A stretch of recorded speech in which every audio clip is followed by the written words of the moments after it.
du Conseil constitutionnel, Mesdames et Messieurs, je connais et j'ai le privilège de connaître un certain nombre d'entre vous. Ce qui est en cause ce matin, ce n'est pas vos compétences respectives en tant que juriste et magistrat.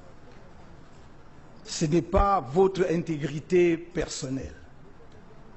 C'est le sentiment qu'un justiciable peut avoir face à une juridiction dont les membres, de par leurs fonctions passées ou présentes, ne présentent pas toutes les garanties, l'impartialité exigée par les instruments juridiques internationaux et la législation nationale.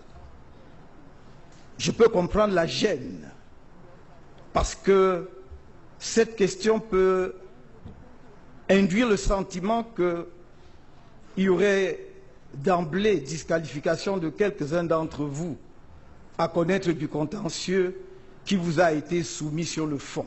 Là n'est pas la question. La question, c'est de savoir si, à la fin de ce contentieux électoral, les justiciables que nous sommes, à commencer par moi-même, mais également l'opinion nationale et éventuellement internationale, aura le sentiment que de hauts magistrats, d'honorables conseils à la Cour suprême, qui, pour diverses raisons, comme on l'a dit tout à l'heure, se sont retrouvés membres d'un parti politique dont un des candidats à l'élection est une émanation, peuvent, dans des conditions de sérénité, dans des conditions d'impartialité, rendre une décision qui ne souffre pas de suspicion légitime. Et à cette question, il n'y a que vous pour y répondre. Mes avocats ont suffisamment exposé les raisons pour lesquelles il y a une base juridique suffisante à ma saisine.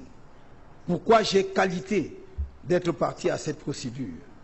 Il vous revient, et il vous revient cette tâche cruciale de poser les jalons de la démocratie camerounaise dont vous êtes l'ultime régulateur.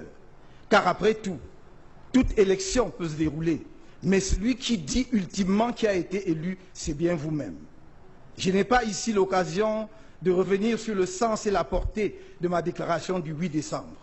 Il me suffit de dire, Monsieur le Président, honorable membre du Conseil constitutionnel, que je n'ai nullement eu le sentiment d'avoir enfreint une seule fois la loi, ne serait-ce que parce que l'article 113 du Code électoral dit que les résultats des élections sont proclamés immédiatement à l'issue du décompte dans chaque bureau de vote. Chacun peut faire la sommation et indiquer les tendances. Mais tout le monde sait, à commencer par moi-même, que vous seul pouvez proclamer le vainqueur d'une élection.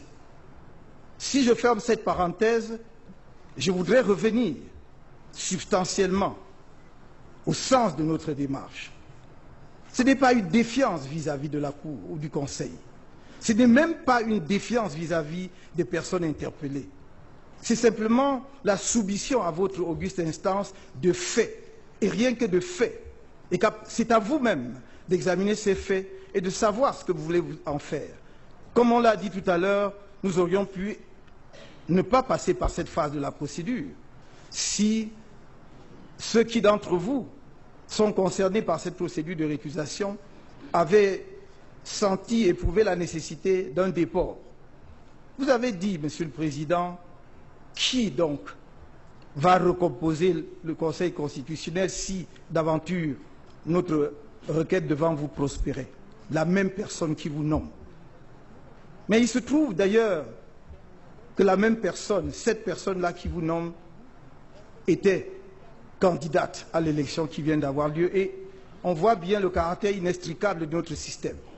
Et si vous ne faites pas l'effort justement qui vous hisse, oh, pas à hauteur des dieux, on aurait voulu, mais quand même un tout petit peu en dessous d'eux, pour dire ici et maintenant ce qui va être la fondation de la démocratie camerounaise dans ses bases juridiques essentielles, en disant, dans ce cas-ci, bien que le président de la République qui nous nomme soit candidat à cette élection présidentielle, nous avons le devoir de contribuer à la stabilité et la paix dans notre pays en rendant la bonne décision dans cette affaire. Ce n'est pas simplement une question de compétence. La base est là. Quand on dit que vous avez la compétence de la compétence, vous avez la compétence de votre propre compétence. Non seulement pour connaître de l'affaire, mais également pour vous prononcer sur toutes les questions qui sont soumises devant vous. Parce que vous êtes la seule juridiction camerounaise qui statue une fois pour toutes. Vos décisions sont sans recours. La Cour suprême est une instance ultime. Après une longue procédure qui part des tribunaux d'instance en passant par la Cour d'appel, vous jugez une fois pour toutes. C'est donc à vous, et c'est à votre conscience que je m'en remets, c'est à votre conscience que je fais appel, pour que vous donniez aussi un message puissant aux populations camerounaises qui nous regardent et qui espèrent que ce que nous, hommes politiques, nous n'arrivons pas à faire sur le terrain de la politique, vous allez y mettre bon ordre en disant le droit. Merci.